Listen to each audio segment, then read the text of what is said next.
성경 말씀 같이 보겠습니다. 사도행전 20장 22절에서 25절까지 말씀이 되겠습니다. 제가 가진 성경으로 신약 성경 223면에 있습니다. 한 절씩 교독해서 봉독하도록 하겠습니다. 보라, 이제 나는 성령에 매여 예루살렘으로 가는데 거기서 무슨 일을 당할는지 알지 못하노라. 오직 성령이 각 성에서 내게 증언하여 결박과 환난이 나를 기다린다 하시나 내가 달려갈 길과 주 예수께 받은 사명 곧 하나님의 은혜의 복음을 증언하는 일을 마치려 하면은 나의 생명조차 조금도 귀한 것으로 여기지 아니하노라. 보라, 내가 여러분 중에 왕래하며 하나님의 나라를 전파하였으나 이제는 여러분이 다 내 얼굴을 다시 보지 못할 줄 아노라. 아멘. 오늘도 예배에 나오신 모든 분들께 영혼이 잘됨 같이 범사가 잘되고 강건한 신복으로 하나님께서 복 주시기를 주의 이름으로 축원합니다. 우리 이름 마음을 담아서 좌우에 계신 분들하고 인사하겠습니다. 영혼이 잘됨 같이 범사가 잘 되시기 바랍니다. 인사하겠습니다. 영혼이 잘됨 같이 범사가 잘 되시기 바랍니다. 주 예수님이 이 자리에 계시고 반드시 우리가 간구한 대로 성령의 역사로 복 주실 줄로 믿습니다. 이런 이야기가 있습니다. 어떤 세 자매가 한 집에서 살았죠. 하루는 큰언니가 날씨도 무덥고 해서 목욕탕에 물을 받고 발을 목욕탕 안에 집어넣으려고 하다가 언뜻 이런 생각이 들었습니다. 내가 지금 발을 물속에 넣고 있었나 빼고 있었나. 자신이 무슨 일을 하는지 생각이 나지 않아서 밖에 있는 두 자매를 향해 소리를 쳤습니다. 얘들아, 내가 지금 뭘 하고 있었지? 그러자 둘째가 소파에 앉아 있다가 거실에서 일어나면서 언니, 내가 가서 말해줄게요 하고 일어섭니다. 그런데 둘째가 일어나서 발을 내디디려고 하다가 자기가 지금 일어나려고 했는지 앉으려고 했는지 도무지 기억이 나지 않습니다. 그래서 부엌에서 일하고 있는 셋째를 향해 말합니다. 얘야, 내가 지금 일어나려고 했냐 앉으려고 했냐? 그러자 셋째가 두 언니가 저렇게 나이가 많아서 건망증도 생기고 나는 절대로 저렇게 안 되어야 되겠는데 라고 생각하면서 둘째 언니를 향해서 고개를 돌리고 말을 하려고 하다가 내가 왜 고개를 지금 돌리고 있지? 라고 생각했다는 이야기입니다. 여러분, 건망증이 있는 세 자매는 자신이 무슨 말을 하려고 했는지 무슨 일을 하려고 했는지 시작과 끝에 헷갈리기 시작했죠. 기억이 없기 때문에. 사람들은 처음에 어떤 일을 시작하고 무슨 말을 시작할 때에 끝이, 결론이, 그 목표가 무엇인지 분명히 알고 출발한다고 생각합니다. 근데 이것을 짧은 순간이 아니라 인생이라고 하는 긴 여정을 놓고 살펴보면 처음 시작했던 것과 다른 길을 걷고 있고 처음 생각했던 것과 다른 일을 하고 있는 사람들을 우리는 얼마나 많이 볼 수 있습니까? 그런데 하나님은 다릅니다. 하나님은 우리의 영원 전부터 영원까지를 알고 계시고 우리가 태어나기 전부터 우리를 위한 놀라운 계획을 보배롭게 가지고 계시며 우리의 인생을 하나님의 뜻과 계획을 따라서 차근차근 바르게 인도하고 계신 줄로 믿습니다. 하나님의 사랑은 우리를 결코 잘못된 길로 인도하지 않습니다. 오늘 우리가 본문 말씀을 가지고 좁은 길의 끝이란 말씀을 나눌 때 이러한 하나님의 사랑을 더욱 느끼고 하나님 은혜 안에 잠기는 복된 역사가 있기를 주의 이름으로 축원합니다. 본문의 내용이 뭡니까? 사도 바울이 사람들을 모아놓고 마지막 이별 설교를 합니다. 그런데 바울이 설교를 하면서 내가 환난과 결박이 있는 예루살렘으로 올라갈 것입니다. 설교를 하는 거죠. 그리고 자기가 설교한 대로 정말로 환난과 결박, 어려움과 묶임, 매임이 있는 예루살렘을 향해 올라갑니다. 여러분, 환난, 어려움, 결박 그것이 있는 줄 뻔히 알면서 어떻게 예루살렘에 올라갑니까? 묶임은 피해야죠. 환난은 도망가야죠. 계획을 늦추든지 시일을 늦게 하든지 아니면 다른 어떤 방법을 찾아야죠. 그런데 어떻게 환난과 결박이 있는 예루살렘으로 사도 바울은 올라갑니까? 여러분, 바울은 그동안 너무 환난, 결박, 고통을 많이 당해서 이제는 몸이 강철 몸이 되었기 때문에 이런 것쯤은 두렵지 않아서 올라갑니까? 아니면 사도 바울에게 삼손에게 임했던 하나님의 능력이 임해서 시로라기 것처럼 결박을 풀어낼 수 있는 그런 능력이 있기 때문에 올라갑니까? 바울은 지금 수배 대상이 이럽니다. 배신자 이럽니다. 예루살렘에 가면 반드시 붙잡히고 결박당할 게 뻔합니다. 무엇이 사도 바울로 하여금 그 환난과 결박이 있는 예루살렘으로 올라가게 만듭니까? 오늘 우리 시대에 예수 믿는다는 이유로 주변 사람들이 나를 괴롭힐, 나를 힘들게 할 그런 정보를 듣게 될 때가 있어요. 회사에서 또는 친척들 사이에서 나를 괴롭히려고 하는 모의 작당을 누군가가 나에게 알려줍니다. 술을 먹일 작정이다. 이번에 만나면 제사의 상에다가 제사하라고 제사 음식을 먹이려고 다 준비를 하고 있다. 그런 말을 듣습니다. 그럴 때 여러분, 어떻게 그런 어려움과 매임, 공격을 알면서 그 자리에 갈 수가 있나요? 그동안 나를 사랑했던 사람들이 그 중에 많이 있어서 그것쯤은 누군가 나를 대신해서 변호해주고 벗어나게 만들어줄 것이기 때문에 갈 수 있습니까? 아니면 긴급한 일을 만들어서 빠져나올 수 있기 때문에 갑니까? 아니면 너무 그동안 당한 게 많고 뭐 이런저런 산전수전 공주성 다 겪었기 때문에 이제는 더 이상 자포자기하는 심정으로 가는 겁니까? 어떻게 우리가 그 어려움과 매임, 사면의 공격이 있는 그 현장으로 갈 수가 있나요? 오늘 본문은 AD 60년경, 주후 60년경 제3계 3차 전도 여행을 마친 바울이 밀레도라고 하는 곳에서 에베소에 있는 장로님들, 감독들 그리고 전도 일행과 함께 있을 때 일어난 이야기입니다. 바울은 자기가 그동안 하나님 앞에 어떻게 사역했는지 사역에 대해서 복음을 가지고 설교를 합니다. 조금 전에 바로 전에 드로아에서 일주일 동안 있었는데 그곳에서도 고별 설교를 하다가 유두고라고 하는 청년이 바울이 밤중 늦게까지 설교하다가 그만 졸게 됩니다. 그러니까 그 설교를 졸면서 듣다가 3층에서 떨어져 죽임을 당했는데 바울이 기도했더니 다시 살아나는 놀라운 경험을 합니다. 바울은 귀신을 열쫓고 병든 자를 치료하고 수많은 영혼들이 하나님께로 유럽에서 돌아온 그 3차 세계 전도 여행의 열매들을 나누며 만면의 미소를 띠고 복음을 이야기하고 있습니다. 그 이야기를 에베소에서 온 장로들이 듣고 있습니다.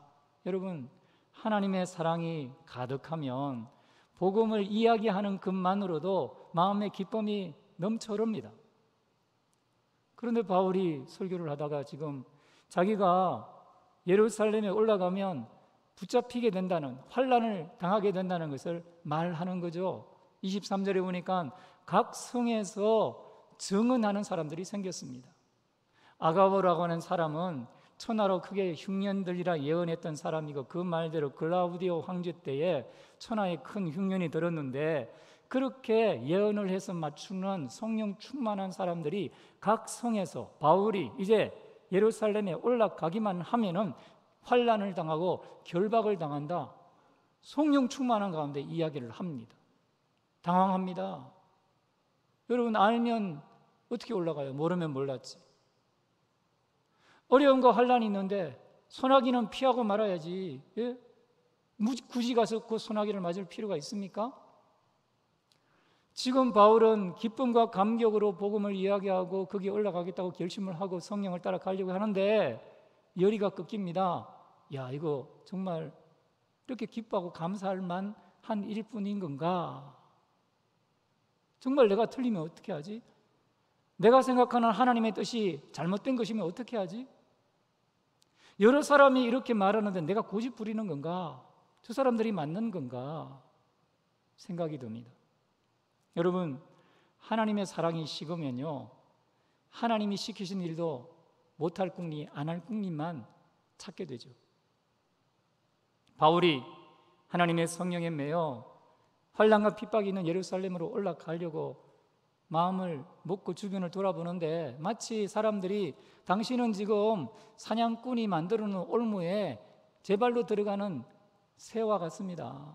철창이 있는 그 동굴로 왜 들어갑니까? 울며 불며 에베소의 장로들이 자기를 아껴서 말립니다. 성령 충만한 사람들이 자기를 간곡하게 당부하면서 가지 말라고 합니다. 여러분, 바울은 수많은 고통을 겪지 않았습니까?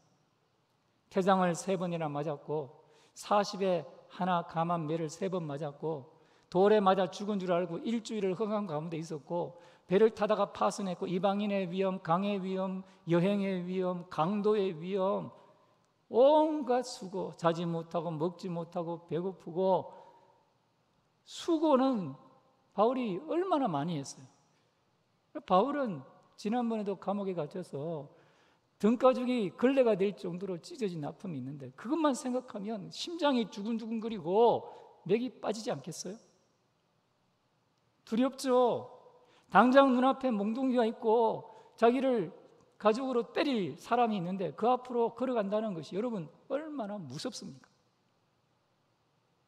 하나님이 자기를 끝장내는 것 같고 자기 일에 대해서 하나도 지금 인정해 주지 않고 자기를 말짱 도루묵 신사로 만드는 것 같은, 이제까지 쌓아놓은 모든 것이 다 하루아침에 무너지는 모래성 같아 보이는 경험을 하는 거죠. 하나님, 그만큼 했으면 됐지 또 고통을 당해야 된단 말입니까? 해도 너무합니다 하는 마음을 바울이 가질 수 있는 거죠. 여러분, 하나님의 사랑이 잊혀지면요 하나님의 일도 짜증스럽고 원망스럽습니다. 그런데 바울은 하나님의 사랑에 매여서 그 환난과 고통이 있는 예루살렘으로 올라가기로 결단합니다. 알 수 없고 무슨 일이 일어날지 모르고 두렵고 공포가 찾아와도 하나님이 원망스러워도 하나님의 사랑을 기억하며 그 환난과 핍박이 있는 예루살렘으로 올라가기로 결정합니다. 여러분, 바울이 어떻게 결정합니까? 먼저 바울은 하나님의 말씀을 듣습니다. 여러분, 각성에서 사람들이 증언한 내용은 바울이 그 예루살렘에 있다는 말씀이죠. 다른 사람들은 바울이 그곳에서 환난과 결박을 당하는 것에 주목했다면 바울은 그 말씀을 내가 그곳에 있구나, 하나님의 계획 속에 나는 그곳에 있는 것이 맞구나, 이것이 나를 향한 하나님의 뜻이 분명하구나, 하나님의 말씀으로 받아들입니다. 두 번째로 바울은 도망가지 않습니다. 회피하지 않습니다. 여러분, 지금까지 바울이 당한 것만 해도 도망간다고, 피한다고, 가지 않는다고 누가 바울에게 손가락질을 하겠습니까? 너무나 수고했습니다. 지금까지 한 것만 해도 대단합니다. 박수치고 바울을 인정할 겁니다. 그런데 바울은 자기가 이렇게 물러나면 도망가는 것이고 회피하는 것이고 다른 궁리를 한 것임을 누구도 알 수 없지만 자기는 잘 압니다. 그리고 세 번째로 끝까지 인내하며 그 일을 마치겠다 결심합니다. 오늘도 24절에 나와 있죠. 나의 달려갈 길과 내게 맡겨진 사명을 마치려 하면은 나의 목숨도 조금 더 귀한 것으로 여기지 아니하노라. 내가 끝까지 주님이 맡긴 일들을 감당해야 된다. 내 사명이다, 내 의무다, 내 책임이다, 일합니다. 사랑하는 성도 여러분, 하나님의 사랑이 오면요 나보다 사랑할 대상을 더 사랑하게 됩니다.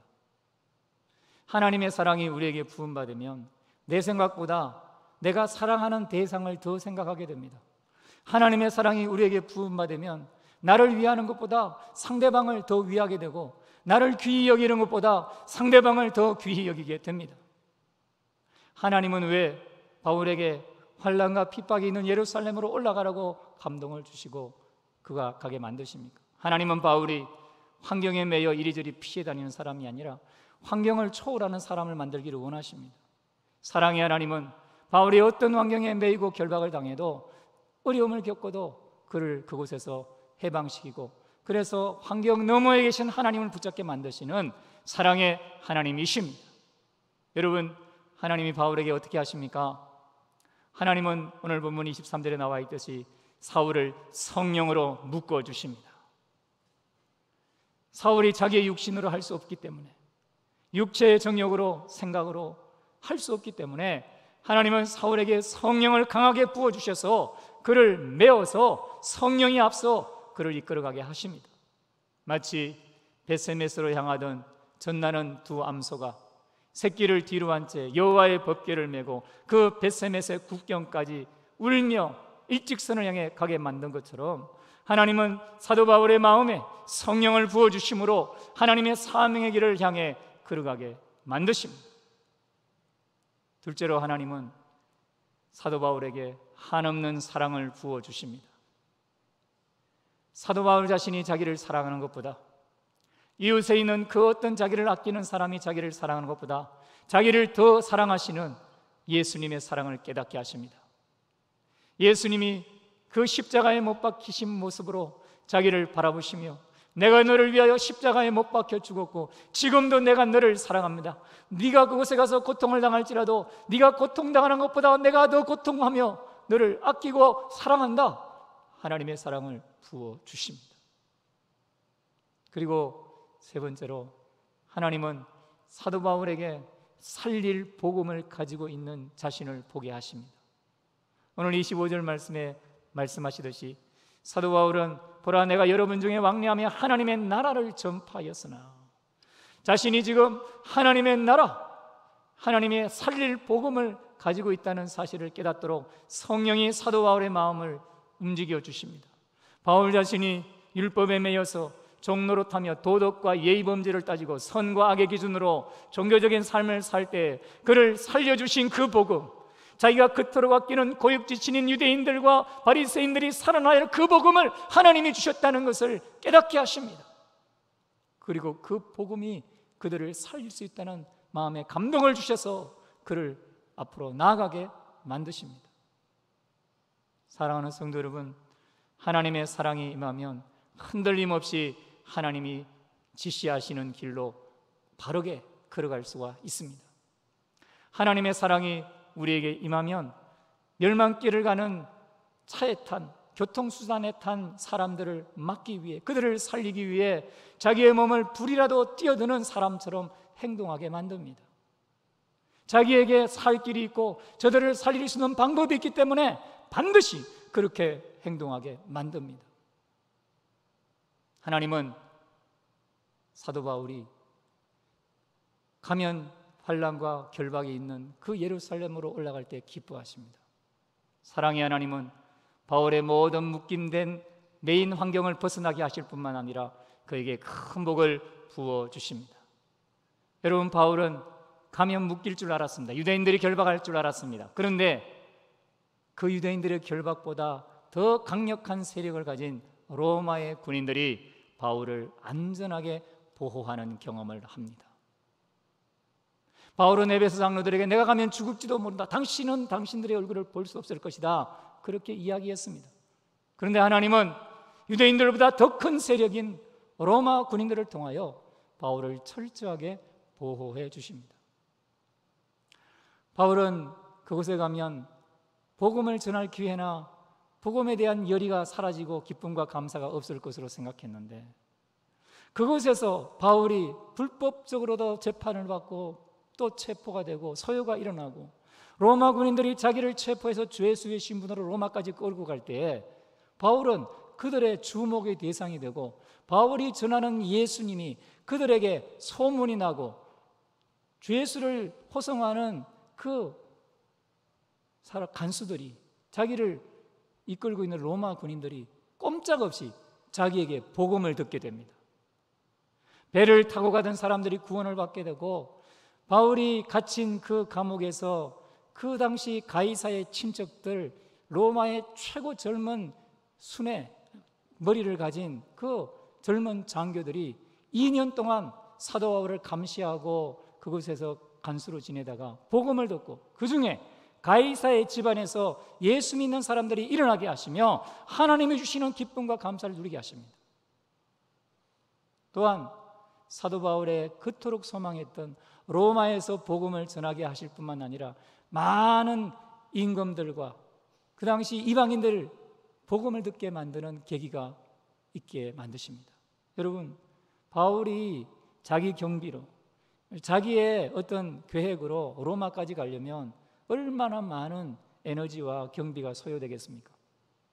그런데 하나님이 로마 군인들이 배를 준비하고 자기를 신변 보호를 하고 그 당시에는요 그냥 여행하다가 길에서 죽는 사람들이 얼마나 많은지 몰라요. 배 타고 가다가 죽는 사람이 흔했습니다. 강도를 만나서 죽는 사람들이 흔했어요. 그런데 하나님이 철저하게 보호해서 바울이 마지막 꿈꾸던 그 로마에서 이방인들과 수많은 임금들 앞에 세계를 향해 복음을 전하는 발틀을 마련해 주시고 그렇게 복음을 전하다가 순교하여 하나님의 집으로 가게 복을 명하여 주십니다.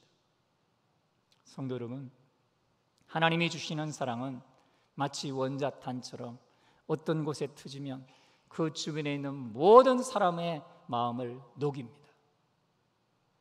오늘 우리가 사람들이 어려움을 줄 알고 우리를 괴롭히고 우리를 포위해서 이런저런 논리와 이런저런 마음을 다해서 공격할 걸 알지만 그곳에 가야 되는 이유가 무엇입니까? 여러분, 가면 심장이 벌렁거리고 두렵고 겁이 나고 그리고 이제 내가 그동안 내 친척과 내 이웃과 내 동료들에게 전했던 복음은 다 말짱 도루묵 되는 건가 하는 생각을 하면서도 그곳에 가야 되는 이유가 뭡니까? 여러분, 우리가 그곳에 갈 때 하나님이 우리와 함께하기 때문이에요.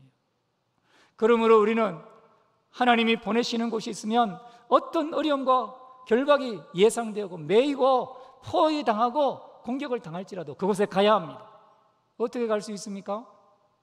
첫 번째로 우리는 주의 말씀을 기억해야 합니다. 예수님은 제자들에게 내가 너희를 세상에 보내는 것이 양을 이리떼 가운데 보내는 것 같고 너희가 반드시 세상에서 환난을 당할 것이다. 요한복음 16장 33절에 너희가 세상에서 환난을 당하나 담대하라, 내가 세상을 이기었노라. 너희는 환난을 당하지만 반드시 이길 거니까 담대하라. 그 말씀을 붙잡는 거예요. 여러분, 우리가 어디에 처하든 담대할 때 세상을 이기신 예수님이 우리를 이기게 만드십니다. 두 번째로 우리는 피하지 말아야 됩니다. 도망가지 말아야 됩니다. 뒤로 물러가지 말아야 됩니다. 여러분, 우리가 정면으로 앞으로 나아갈 때 주님이 앞에 계십니다. 우리만 있는 게 아니에요. 우리 발 위에 주님의 발이 그 밑에 있어요. 그리고 주님의 손이 우리의 손을 붙잡고 있어요. 여러분, 우리가 걷는 것 같지만 주님의 그 못자국난 발이 우리의 발자국을 모래와 유리와 가시가 있는 그 발을 친히 밟으면서 우리보다 앞서 행하고 계십니다. 피하지 마십시오. 물러서지 마십시오. 도망가지 마십시오. 앞으로 나가십시오. 정면으로 승부를 하십시오. 세 번째로 끝까지 견디십시오. 여러분, 인생은 끝날 때까지 끝난 게 아닙니다. 심지어 우리가 죽어도 끝난 게 아닙니다. 하나님은 우리 인생이 이 세상에 끝날 뿐만 아니라 영원한 천국에서 하나님 앞에 영원토록 살 그때까지 늘 우리가 포기하지 않고 인내하기를 원하십니다. 참으십시오. 어둠이 깊으면 깊을수록 날이 밝은 것입니다. 하나님의 사랑이 임하면요, 하나님이 사랑하는 그 눈을 계속해서 우리의 눈과 마주쳐 보게 됩니다. 하나님의 사랑이 임하면 다른 사람을 사랑하며 그 사람을 건지기 위해 애달파하시는 주님의 눈이 보입니다. 하나님은 우리가 환난과 매임과 우겨쌈을 당하는 어려움 가운데서도 왜 하나님 앞에 이렇게 고통스럽게 살게 하실까요? 하나님은 우리가 어떤 환경에서도 우리를 건져내셔서 하나님만 바라보기를 원하시기 때문입니다. 하나님은 사랑의 하나님이십니다. 어떤 환난과 결박 가운데서도 반드시 우리를 건져내시고 살아계신 하나님을 체험케 하시는 사랑의 하나님이십니다. 여러분, 하나님이 어떻게 하실까요? 하나님은 우리의 육체의 소욕을 뛰어넘는 성령으로 우리에게 강하게 임하여 오십니다. 우리는 쉽게 호언장담할 수 있어요. 내가 주님을 따라서 십자가에 못 박히는 데까지, 고난당하는 현장까지 가겠습니다. 호언장담했던 제자들은 다 주님을 부인하고 주님을 떠나고 배신했습니다. 성령 받지 못했기 때문이죠.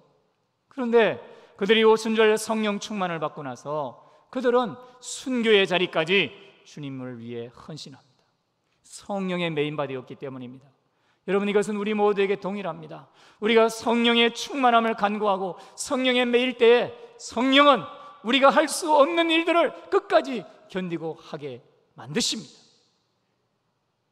하나님은 또한 둘째로 우리에게 하나님의 사랑을 부어주십니다. 나보다 나를 더 사랑하시는 하나님의 사랑을 깨닫게 합니다. 내가 아끼고 내가 귀히 여기고 내가 소중히 여겼던 나 자신을 그렇게 보배롭게 쳐다보고 계신 예수님을 보게 하십니다. 내가 실수하고 내가 저주스러운 삶을 살고 하나님을 대적하고 있음에도 나를 바라보시며 너는 왜 내 사랑을 깨닫지 못하고 그렇게 멀리 있냐고, 그 못자국난 손과 창자국난 옆구리로 우리를 안기 위해 두 팔을 벌리고 계신 주님의 사랑을 보여주십니다. 하나님은 또한 내가 받았던, 그래서 내가 살아난 복음을 깨닫게 하십니다. 사랑하는 누구야? 너는 율법과 저주와 인생의 종교의 법칙에 얽매여서 구원이 아니라 저주의 길을 걸어가고 있었는데 내가 너를 찾아가서 너를 살려주지 않았냐? 너의 모든 죄를 용서해 주지 않았냐? 너도 너의 친척을, 너의 이웃을 갈 바를 알지 못하고 사단의 올무에 얽매여 있는 포로된 자들을 구원해야 되지 않겠냐? 너에게 내가 복음을 주었다. 하나님의 나라를 전해라. 네가 복음을 전할 때 사단에 매여 있던 사람들이 노임을 받고, 네가 복음을 전할 때 죄사함을 받고 병의 치유가 일어나고, 네가 복음을 전할 때 고통과 저주의 삶을 살던 사람의 마음에 평강이 임하지 않았냐? 너 복음을 전해야 한다. 너는 살릴 복음을 가진 사람이다. 하나님이 우리가 가지고 있는 이 생명의 복음에 대해서 깨닫게 하시고 끝까지 이 복음을 전하라고 말씀하십니다. 성도 여러분, 하나님의 사랑은 우리를 향한 하나님의 사랑을 깨닫게 하십니다. 환난과 위험과 적신과 기근과 천사들이나 장래일이나 어떤 피조물도 끊을 수 없는 하나님의 사랑을 보게 하십니다. 그리고 하나님의 사랑이 임하면 다른 사람을 그 어두움의 결박에서 건져내기 위하여 손을 내밀며 우리에게 함께 그 일을 감당하라고 하시는 하나님의 사랑의 손을 붙잡고 사람들을 올무에서 끊어냅니다. 성도 여러분, 하나님은 우리가 환난과 매임과 어려움이 있는 곳에 갈 때 기뻐하십니다. 사랑의 하나님은 우리가 어떤 환난받는 어려운 환경에서도 벗어나게 하실 뿐만 아니라 반드시 큰 복을 우리에게 부어 주십니다. 여러분, 하나님이 어떤 복을 주실까요? 첫 번째로, 우리는 가면 고난을 당하고 환난을 받고 결박을 받고 어려움만 있을 것으로 생각했는데 그곳에서 더 큰 권세를 가진 하나님과 하나님의 뜻에 의해서 움직이는 사람들을 경험하게 하십니다. 그래서 세상 논리, 선과 악의 논리에서는 반드시 인과 법칙에 의해 형벌을 당하고 문제가 되어야 되는데 그것이 무야되고 덮이고 풀어주는 신비한 하나님의 방법을 경험하게 하십니다. 그리고 그렇게 올가매려고 하고 포위하고 있던 사람들이 꼼짝달싹 못하게 만들어주십니다.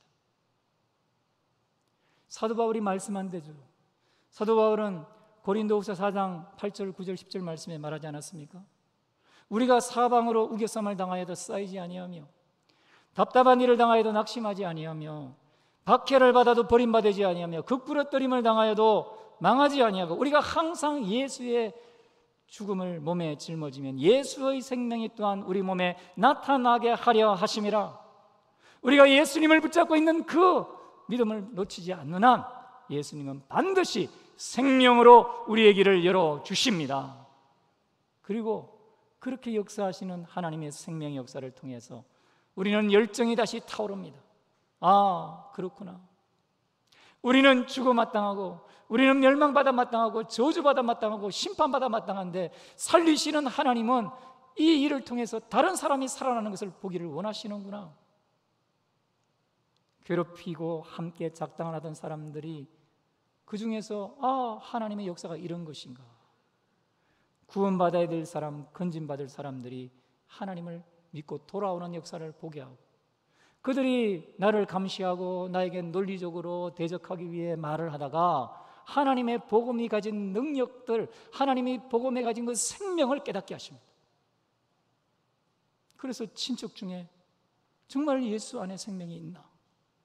우리가 그렇게 조상을 섬겨도 복을 못 받았는데 너의 집안은 왜 그렇게 잘 되고, 너는 그렇게 왜 행복한가?